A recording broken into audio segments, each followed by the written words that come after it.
दोस्तों इस वीडियो में आप जानेंगे कि दवाई का नाम देख करके आप कैसे पता करें कि यह दवाई किस बीमारी में काम आएगी। अगर आपकी दवाई के नाम के पीछे फिनैक लिखा हुआ है, जैसे कि डाइक्लोफिनैक, एसिक्लोफिनैक, तो यह NSAID ड्रग होती है, यानी non steroidal anti inflammatory drug, जो कि दर्द को ख़त्म करने के लिए यानी दर्द निवारक, बुखार को ख़त्म करने के लिए और इन्फ्लेमेशन यानी शरीर की सूजन को ख़त्म करने के लिए इस्तेमाल की जाती है। अगर आपको दवाई के नाम के पीछे नाजोल लिखा हुआ दिखाई दे, जैसे कि फ्लूकोनाजोल, इट्राकोनाजोल, कीटोकोनाजोल, तो यह दवाई फंगल इन्फेक्शन को ख़त्म करने के लिए होती है। आपको दाद हो गया है या फंगल इन्फेक्शन आपको हो गया है, किसी भी तरह का खाज खुजली आपको है, तो इस तरह की दवाई का इस्तेमाल किया जाता है।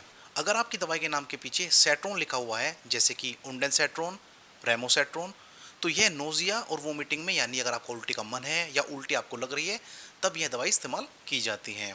अगर आपकी दवाई के नाम के पीछे डाजोल लिखा हुआ है, जैसे कि मेट्रोनिडाजोल, एल्बेंडाजोल, मेबेंडाजोल, तो यह एंटी वोम और एंटी प्रोटोजोल यानी पेट के कीड़ों को खत्म करने के लिए और प्रोटोजोल इन्फेक्शन को खत्म करने के लिए, जैसे दस्त हो जाते हैं उसे खत्म करने के लिए इस्तेमाल की जाती हैं। अगर आपकी दवाई के नाम के पीछे प्राजोल लिखा है, जैसे कि ओमिप्राजोल, इसोमिप्राजोल, पेंटोप्राजोल, रेविप्राजोल, तो यह प्रोटॉन पंप इनहिबिटर्स का काम करती हैं, यानी प्रोटॉन पंप को दबाने का काम करती हैं, जिससे आपके पेट में जो बनने वाला गैस तेजाब है वो खत्म हो जाता है, कम हो जाता है। आपने देखा होगा अधिकतर स्टोर पर जाकर के सब बोलते हैं कि मुझे गैस तेजाब ज़्यादा बनता है, एक पत्ता दे दीजिए। तो जो स्टोर वाले हैं वो पेंटोप्राजोल, रेविप्राजोल, ओमिप्राजोल या फिर इसोमिप्राजोल का एक पत्ता उठा करके उन्हें दे देते हैं, तो ये गैस तेजाब को खत्म करने के काम आती है।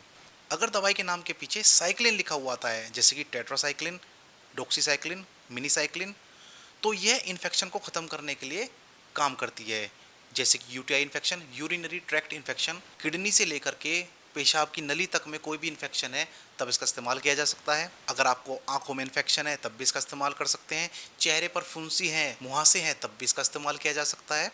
अगर आपकी दवाई के नाम के पीछे डिपीन लिखा हुआ है, जैसे कि एम्लोडिपिन, फेलोडिपिन और निमोडिपिन, तो यह हाइपरटेंशन में काम आती है, यानी उच्च रक्तचाप को कम करने के लिए, ब्लड प्रेशर जो आपका हाई हो गया है उसे कम करने के लिए इस्तेमाल की जाती हैं। अगर आपकी दवाई के नाम के पीछे सिलिन लिखा हुआ है, जैसे कि एमोक्सिसिलिन, एम्पिसिलिन, पेनिसिलिन, तो यह बैक्टीरियल इन्फेक्शन को ख़त्म करने के काम आती है।